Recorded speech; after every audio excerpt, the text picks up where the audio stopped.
Meron po ulit tayong gawa. Magandang umaga po, magandang gabi sa lahat. Mga kasama.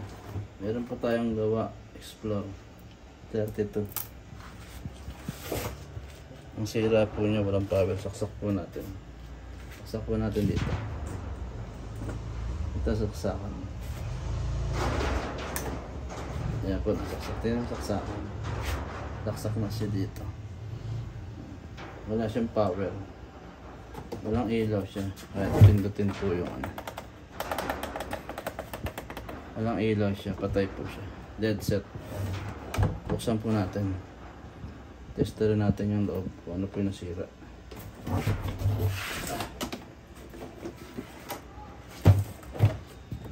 Buksan po natin siya. 32 po.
Tampo natin ng bulta.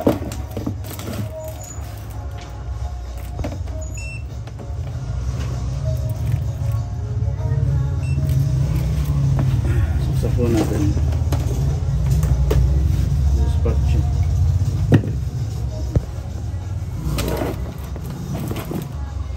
Makata natin yung DC niya kung meron. 300 volts.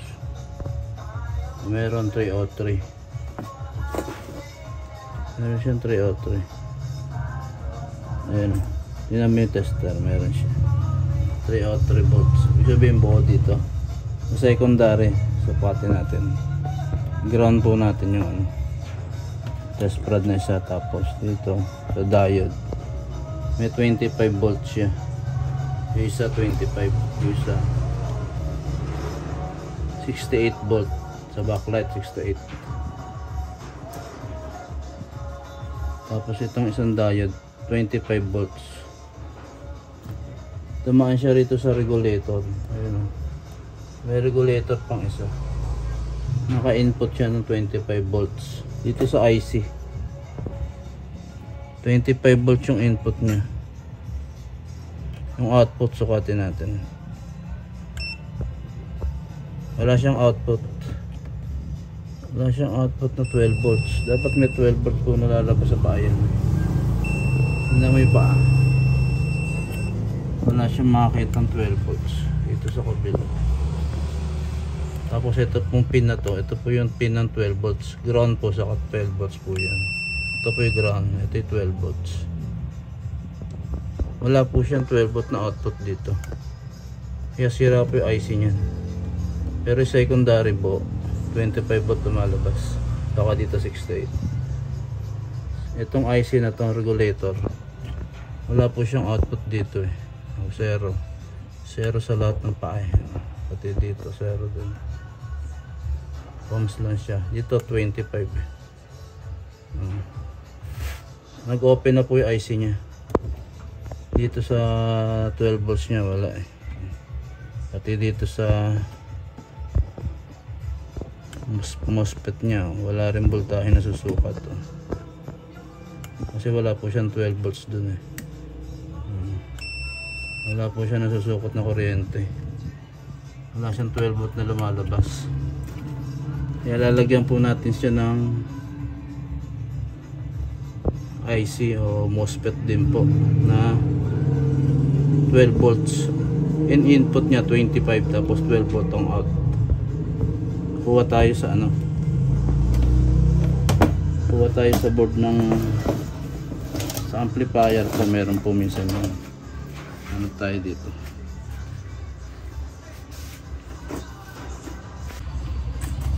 Ito po, nakakuha po tayo ng board ng amplifier, mga pinipesa natin. May nakita tayo na 12 volts po dyan. Ayan, yung pong maliit na to, 7812 nakalagay, 7812. Yan, pwede pong kunin yan. Ang input po niyan 25 o 30, tapos ang output niyan 12 volt. Pwede, try po natin, kunin natin sa board.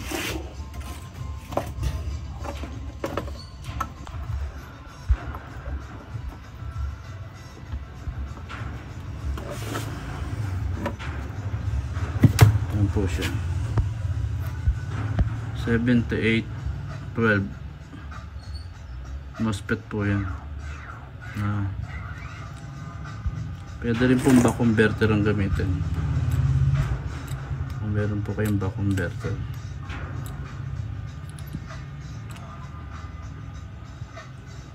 Subukan po natin ilagay niya, tapos susuplayan natin doon sa IC na nasira. Nalagay lang natin na input yan dito, tapos saka output ng 12 volts. Subukan po natin, wiringan po natin.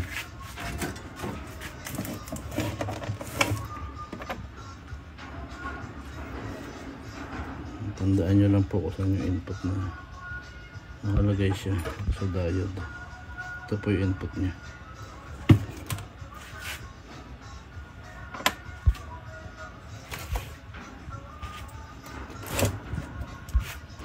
Ito po yung pinaka 12 volts. Lagyan natin ng panghinang 24 volts po ito eh. Yung iba po kasi 12 volt na eh. 12 volt rekta na po eh. Yung ordinaryong mga board ng mga China board, ito po 25 yun nilabas, as may regulator pong isang kinabit eh. Kadalasan po na-convert natin 12 volts na eh. Ito po iba style.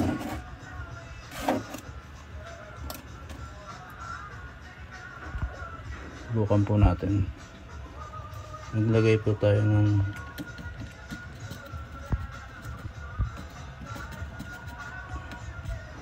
inputan natin ng 25 volts to.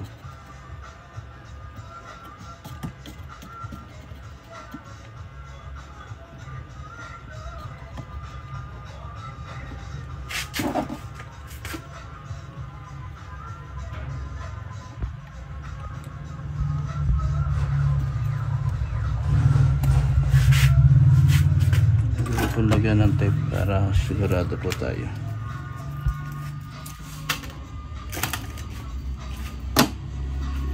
Sa ilalim para wala siyang madidikit.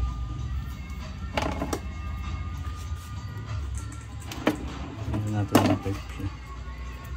may malapit sa mga paanong backlight. Pag nadikit po yung magagaroon.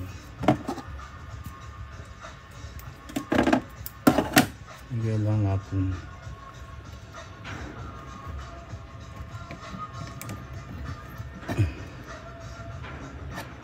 Sigurado tayo. Bago natin wiringan siya.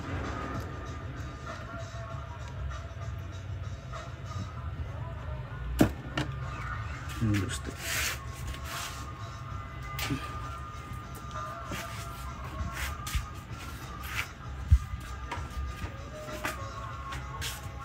Ito natin para hindi gumagalaw.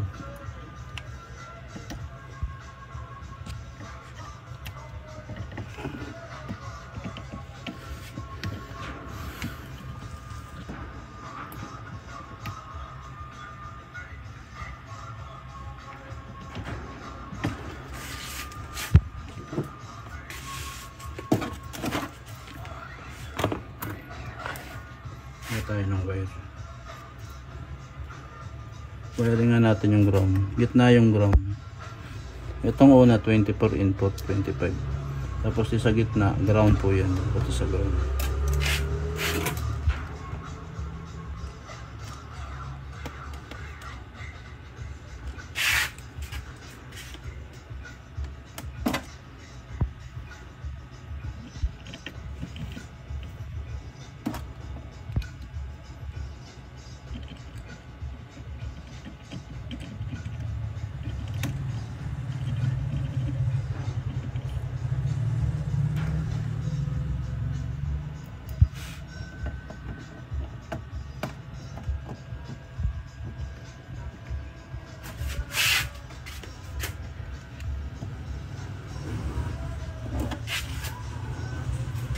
Tapos yung isa po, testa rin natin kung may output. Kung 12 volt ba talaga nilalabas nito. Tignan natin. Saksak po natin siya. Bago natin ikabit. Ayan, nakasaksak na po siya. Tukatin natin kung merong 12 volt siya na nilalabas. Ito yung 24 sa input, 25. Tapos ground po, wala po yan.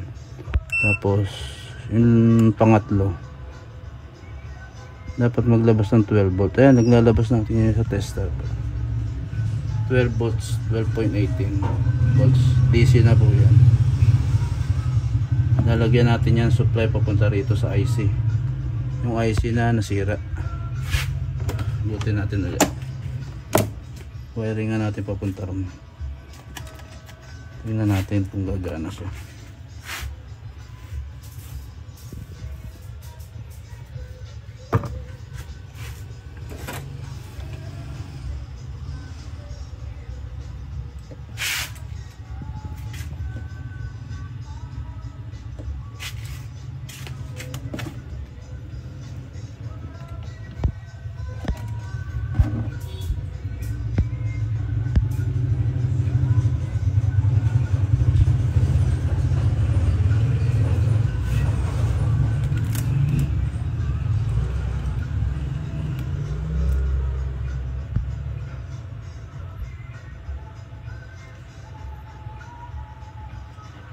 Ilagay natin doon.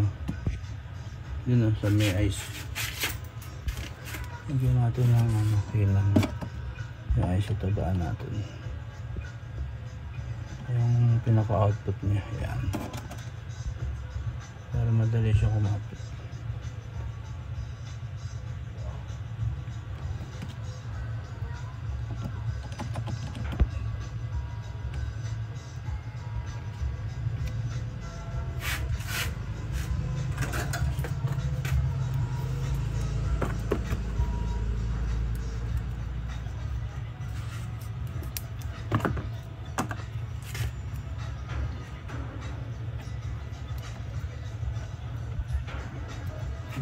Ng tape para sigurado tayo hindi tayo mga background sa kabilang ano, yung katabing capacitor kasi.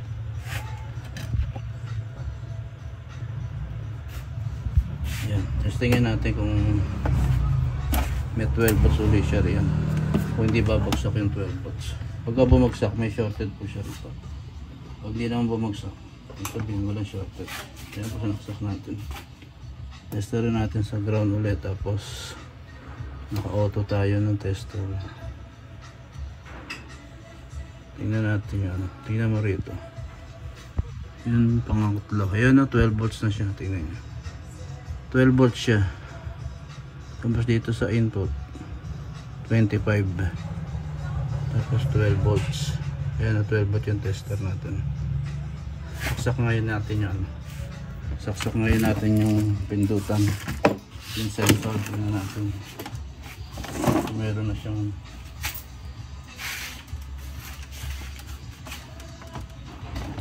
natin speaker para yung pindutan.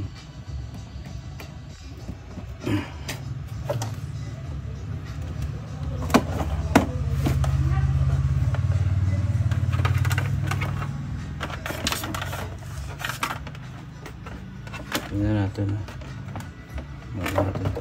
makabit na yung ano natin, yung sensor sa kapindutan. Saksak natin ayun na po, umilaw siya. Umilaw na yung pilot light nya. Okay yung gawa natin doon, may 12 volts na siya. Power natin kung mag-on, kung buo pa yung system nya. Ayun, nag-gasol po siya. Tingnan natin, ayun, nag-backlight na siya. Tingnan natin kung may tao kung buo pa yung panel nya. Ayan na po.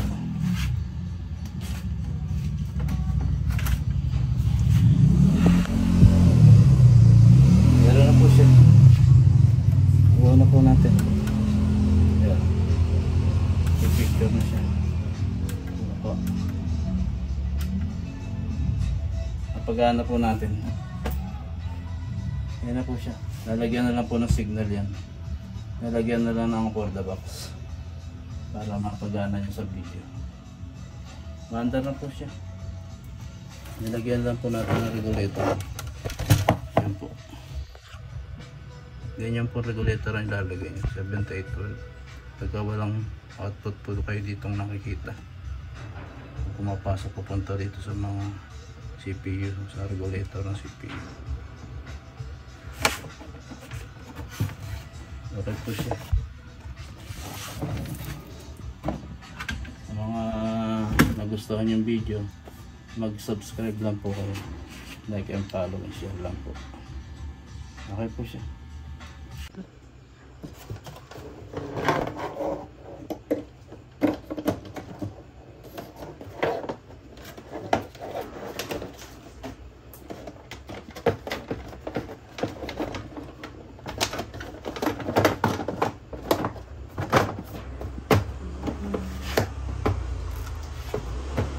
Takpan po natin siya.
Naka-power na kagad sila.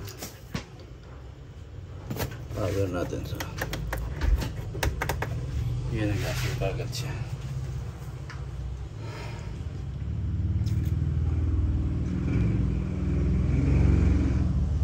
Push yan. Lagyan natin ng signal. Lagyan natin ang for the box. Naka SDMI siya. SDMI 2. Lagyan natin ang SDMI.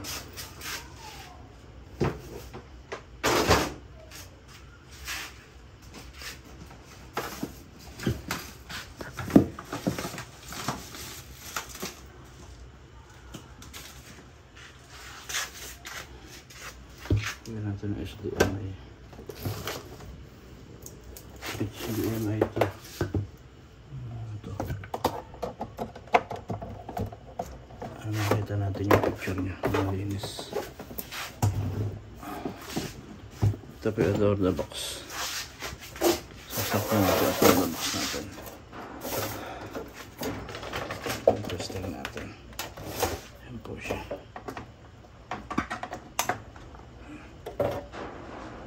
For the box natin. Saksak po natin. Antena muna. Antena.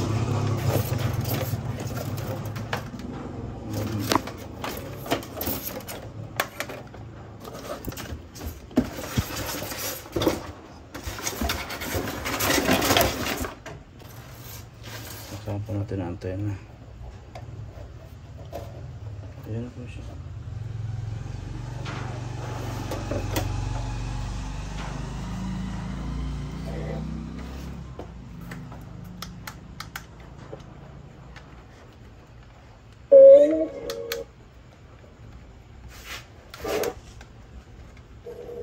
Hindi, ma'am, sandali. May vectoring. Matagal ko na napapansin. Nasa lahat ng attraction dito, kailang...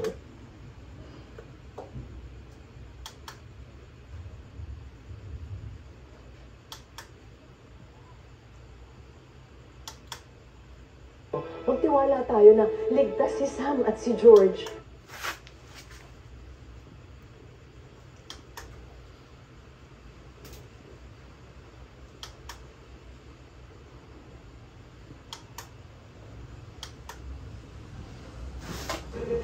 Saan yan? Sa Barrio Santo Francisco. Tagong lugar na pagmamayari ng isang konsyal. May dalang pasigan rin dito na walang naninirahan. Ayun na po siya, At malinaw higit po sa siya. lahat, walang Wala po pulis siyang militar dito. guhit o tama. Franco, kung nakakasiguro ka sa lugar na yan, kontakin Ayun na mo po. na agad si Pascal at dyan yun na itayo.